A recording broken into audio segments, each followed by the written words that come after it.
Good afternoon, my name is Dean Cox. I'm here with Todd Timberlake, and today we'll be discussing the transfer portal and NIL policies. So Todd, when this topic comes to you, what do you think about it? I think overall NIL is a good thing. Definitely needs to have some regulations though, because there's some drawbacks to it as well, such as like disadvantages to smaller schools. So What do you think about the transfer portal?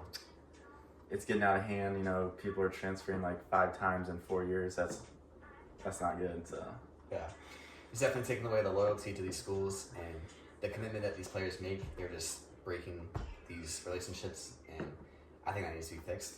But if you're an athlete, what do you think you would do in this situation if you had the chance to pursue an NIL? I would definitely do some jersey sales. Devin, bro, get out! Definitely do some jersey sales. You know, maybe make some dildos with my dick. So Oh, she's cool with the damn TikToks, man.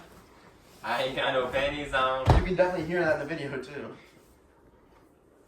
Alrighty. Good afternoon. My name is Dean Cox. I'm here with Todd Timberlake, and today we'll be discussing the transfer portal and NIL policies. So, Todd, as an athlete and as a college sports fan, what do you think about the transfer portal and NIL policies? it's got its benefits. It's got its drawbacks, but overall, I think it's good for college. Just need to have some regulations put in place. Do you think these players are old enough to be taking these deals and signing these contracts to give them this much amount of money at this young of an age, or do you think there needs to be some limitations to? I think like a certain amount of money should have to be saved, like a certain percent of the money they make. But I think also some of these guys are way too old to be in college sports. Got some 28-year-olds playing football still. Big problem with eligibility and all this. Yeah. So, as an NC State fan, do you Yeah. think Okay. do you think this policies are affecting your team, or between baseball, basketball, football, especially? Do you think these are affecting the school? I mean, State doesn't have the same like market as like the SEC schools, or UNC has like Jordan, so they got a bunch of brand deals and stuff that State doesn't have. So it's kind of a disadvantage for the smaller schools, but if you have a bigger fan base, I guess you make more money. So Do you think there's anything that can change the direction of that to make these smaller schools get these better chances with better recruits and players in these deals? I mean, they could do salary caps on how much they can pay the players, but yeah, I'm not really sure how they would combat that problem. Yeah. Do you think that the NCAA should continue with these policies, or do you think they should just read them and keep researching about them and make college athletics how it used to be when we were growing up?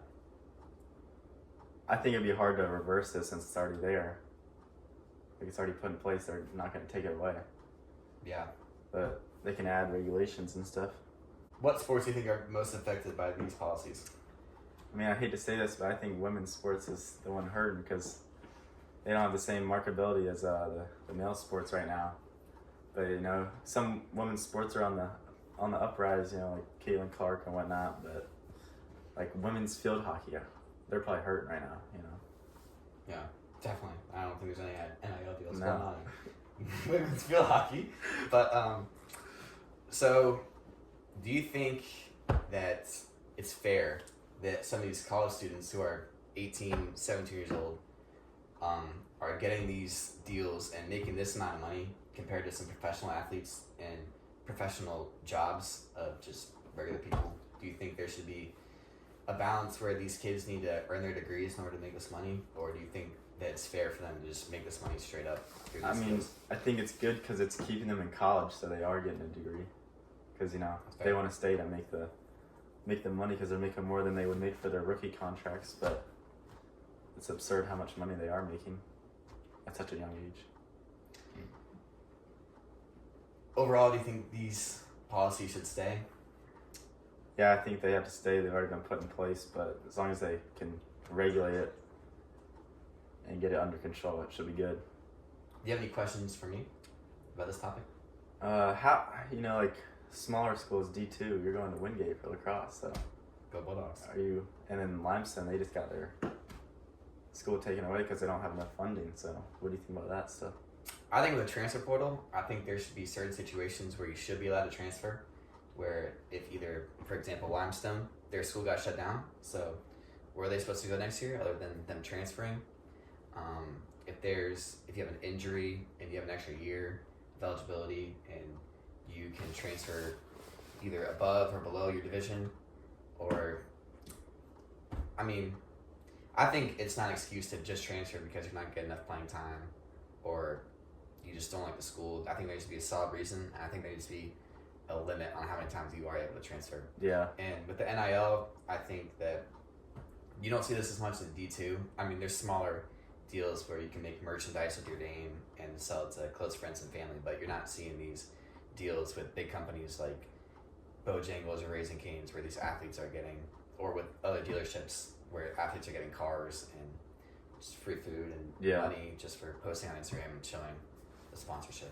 So I don't think it affects like D2 and D3 other divisions as much as Division 1, but I still think there's should be some limitations on, like, for example, transferring at this level. Yeah. I agree. Anything else? That's all I got. Cool. Well, that's it from Todd Timberlake and Dean Cox. Thank you, guys.